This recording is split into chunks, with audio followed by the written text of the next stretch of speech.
Hey everybody, it's Glenn back in this video as 31 Horror Toys in 31 Days continues with Van Helsing by Diamond Select Toys. And I have to say, the ugly Photoshop filter they've used for the front and side packaging art is really quite the horror unto itself. I guess if they didn't have the budget to commission an artist to create some original art for the packaging, then they should have just gone for undoctored pictures of the action figure as they did on the packaging back. The text on the back reads, "Vampires, werewolves, zombies, mutants, oh my! The world is full of monsters that lurk in the darkness. They prey on the good and decent, and they grow stronger on our flesh and blood. Someone must stand up to them. Someone must protect the night against the creatures who stalk it." Dr. Abraham Van Helsing was a scholar, a student of man, science and nature, until the day his family was taken from him and he was set down a different path. Putting his knowledge of biology, history and theology to use, he deduced what had committed the crime and how to destroy it. Since then he has roamed the world seeking out evil and eradicating it, so that others might enjoy the life he once had. I was enjoying that, but dropping the S on others in that last line is a bit of a sting in the tail, isn't it? Seems no budget for a proofreader either. But who cares about the packaging as we're about to tear Van Helsing from it.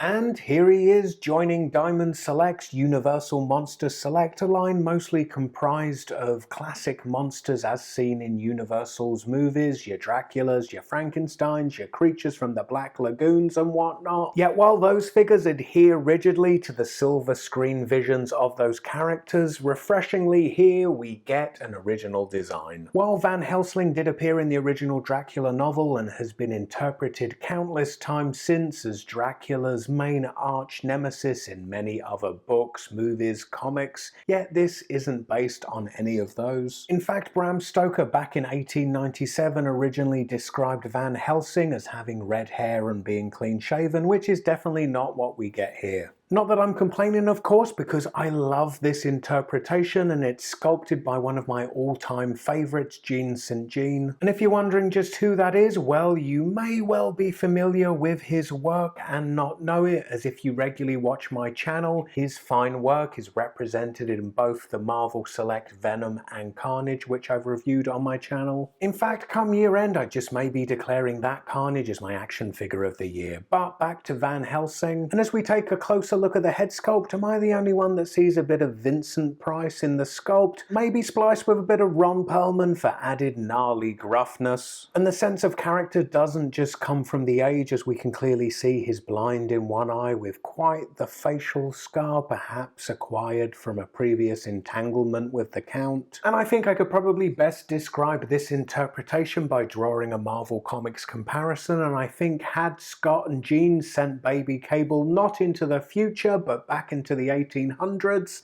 this is how he would have looked. Of course he comes with the obligatory wooden stakes. I'm sure any self-respecting vampire hunter wouldn't leave home without them. Those there, they're fixed on that diagonal strap across the chest, but he does come with a bunch of other loose weapons, such as this pistol. It's rendered really nicely. You can see the fibre of the wood in the sculpt, and then that combines with the sculpting of the metal parts to create a really nice period look to it. And this fits really snugly into his right hand, which is sculpted with a trigger finger pose. Then on the back, as you've seen, he's loaded with more weapons. My favourite of the bunch has to be the battle axe. The deco on it is really quite astounding, with the black wash over the silver giving it a well-used look, and then the red paint for blood gives it a recently used look. Then for long-range offense he comes with this, I guess maybe you'd call it a rifle or a shotgun, or I don't know if there are more period appropriate terms for this, but like the smaller gun, it's handled really nicely. Then he comes with this sword, which I think the shape of it to my eye has more of a Middle Eastern look to it. Perhaps even it's mystical in origin, I don't know. So loaded with enough weapons to give him more than a fighting chance against all those that go bump in the night. But it doesn't stop there, as you also get this display base. It's a patch of cemetery ground, and as such it comes with a headstone marked Harker. Then there's also a second tombstone which fits in here. Then here's the cherry on top. I don't know if this is Mrs. Harker, Jonathan's wife, but whatever she is, she's as cool as hell. Her head having some very slight articulation, and then her arms are also posable. And let's fit her onto the base as she's rising from the grave as a vampire.